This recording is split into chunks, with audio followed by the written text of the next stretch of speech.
Here, a response example is we've talked about school and some options like chatting with your teachers about the workload or asking your parents for support. There's also that possibility that your friends might feel similarly to you and feel isolated, so maybe doing homework together is a way to connect again. That was a lot we covered. How about we focus on your safety tonight? Are you open to working with me to creating a safety plan for your thoughts of suicide that you can use in the future? And so, some learning notes and common mistakes we have here is safety planning is always a collaborative effort. When safety planning, you always are able to make the best safety plan when the service user is on board. Also, safety planning is not something that we force onto our service users. And so, asking them if this is something they need or they want is always very helpful into segueing into safety planning to see how they feel about it and if they're on board. Maybe they already have a safety plan. And so, asking about it first can open that up, and then we can figure out where the service user is at when it comes to safety planning and then go from there. So, just always keep in mind that safety planning is a collaborative effort, so ask them first if this is something that they're able to do or they want to do, or is this even something that they know about? The next point we have here is be specific with what you're trying to achieve with them. Don't assume that they know you are trying to safety plan. Make sure to say it. So I have noticed that volunteers sometimes don't ever say the word safety plan when they're talking to their service users. I know that sometimes safety planning can feel like the same thing as exploring resources, and there are a lot of categories in the safety planning that overlaps with the things that we naturally do in conversations, like exploring the situations and finding triggers and things like that. But the thing is, we should always be specific with what we're trying to do with the service user. There is that chance the service user doesn't even know what safety planning is, or they don't even know that we are safety planning with them. And if they don't know that we're doing that with them, they don't get the benefit of having a safety plan. And so essentially, make sure you are being specific with the service user and make sure to let them know what you're trying to do with them. And so just keep in mind, make sure you are saying the word safety plan and asking them if they'd like to safety plan, and if they'd like to work through a safety plan together. So here are some suggestions on how we can go through incorporating the safety plan into a conversation.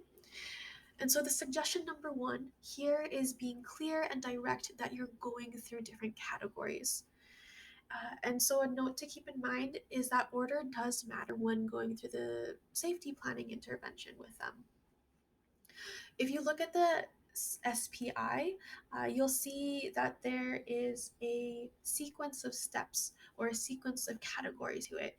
And you'll notice a pattern to that as well. It essentially starts internally, and then slowly starts to branch out further and further into different resources.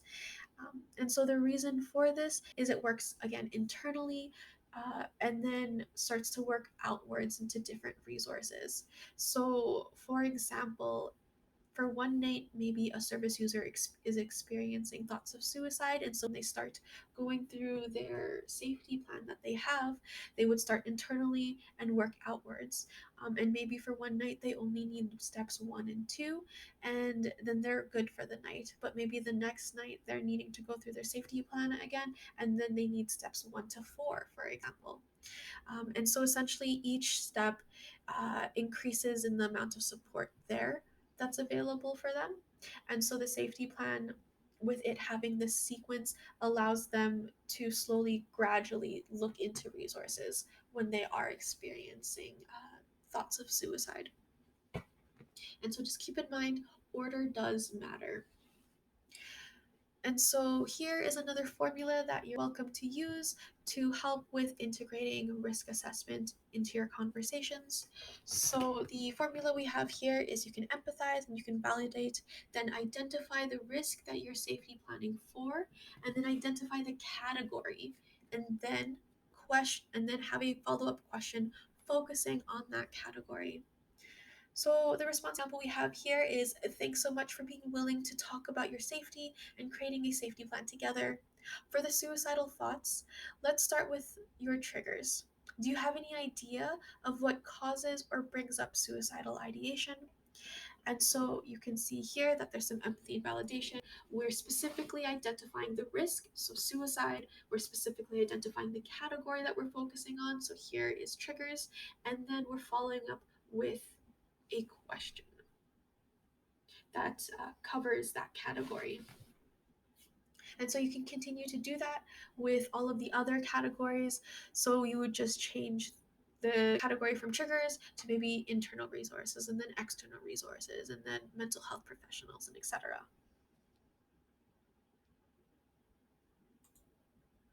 Suggestion number 2 when safety planning with a service user is you can subtly fill in categories throughout the conversation and then fill it in towards the end. And then once you're done, summarize it. And so, like we talked about earlier, when it comes to safety planning, there are a lot of things that we naturally go through in the conversation that also apply to safety planning, like looking at resources and alternatives, looking at mental health professionals, looking at internal, external resources. And so, when you're going through a conversation with the service user, what you can do is not yet identify that you're safety planning with them, but just take notes of when you see a item that fits within one of those categories of the safety planning intervention. And then when you get towards the end of the conversation and you are going to safety plan with them, you fill in those categories that you've already identified with them. And again, make sure you are putting this in the correct order. First of all, you are letting them know what you've already noticed and put into the safety plan with them already. And so here again is a formula that you're welcome to use when incorporating a safety plan into the conversation. So here it's empathizing and validating with service user, then identifying the risk that you're safety planning for. Then you can list the categories that have already been filled in, and then a question that focuses on an unfilled category. So the response example here is, thanks so much for being willing to talk about your safety and creating a safety plan together. For the suicidal thoughts, you mentioned that your triggers are boredom and your internal coping is homework. I know you mentioned that doing too much homework can also be stressful. What are some other activities that you enjoy doing? And then you can go from there.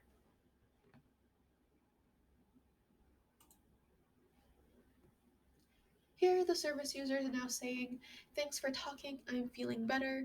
I've never done a safety plan before. I guess I have just been holding on to everything on my own for so long. It feels nice to just tell someone how I'm feeling. So note here is, let's assume that we have gone through the rest of the categories of the SPI with the service user. Here we have a response example of course, it was great to chat with you tonight and I'm glad you're feeling better. We talked about a lot of different things tonight, and you also mentioned that you've never safety planned before. To make sure that we are on the same page, can you repeat back to me the safety plan we made for suicide?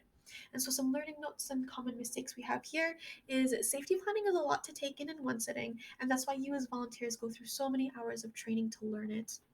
And so it's unfair for us as volunteers to expect that service users can just pick up on safety planning right in that spot once they've gone through their crisis. They've been having all of these feelings and emotions. And so make sure that you are taking time with the service user to and not rushing them through a safety plan. And that goes into the next point of engagement and repetition with the service user about their safety plan is extremely important, because again, they didn't go through the training to be able to do safety planning. It's a lot to take in. It's a lot of information to absorb at once. And so some ways to engage the service user in safety planning is you can get them to repeat the safety plan back to you.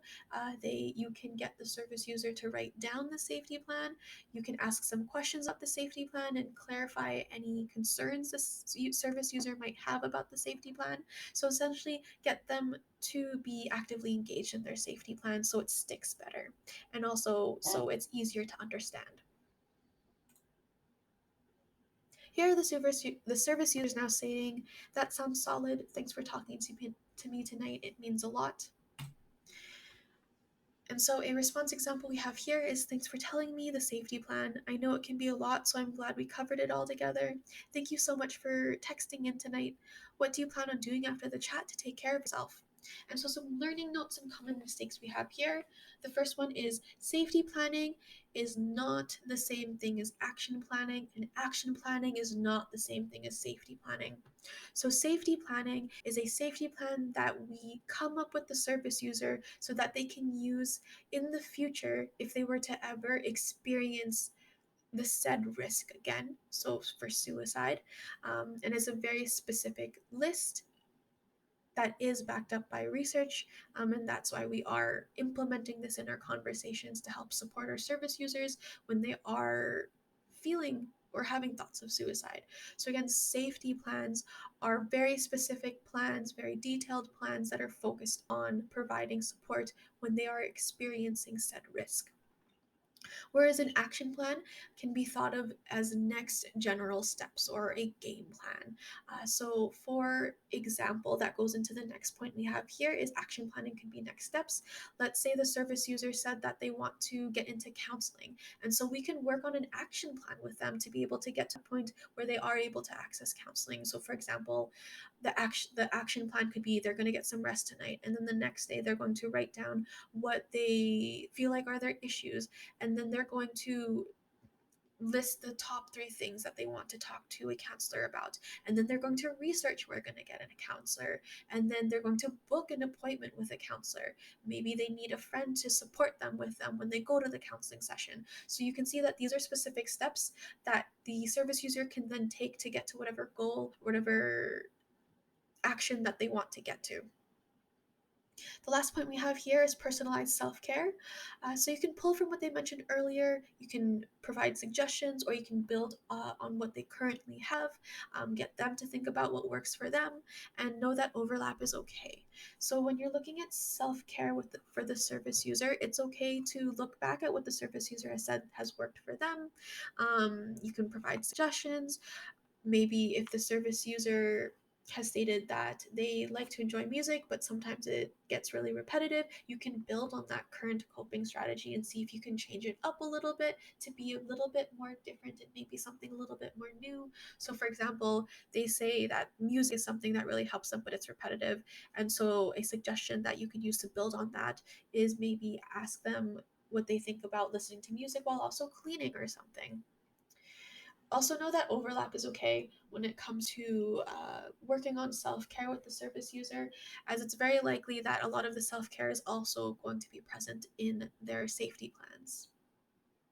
Regardless, the important part is you're exploring it with the service user and emphasizing the importance of taking care of themselves.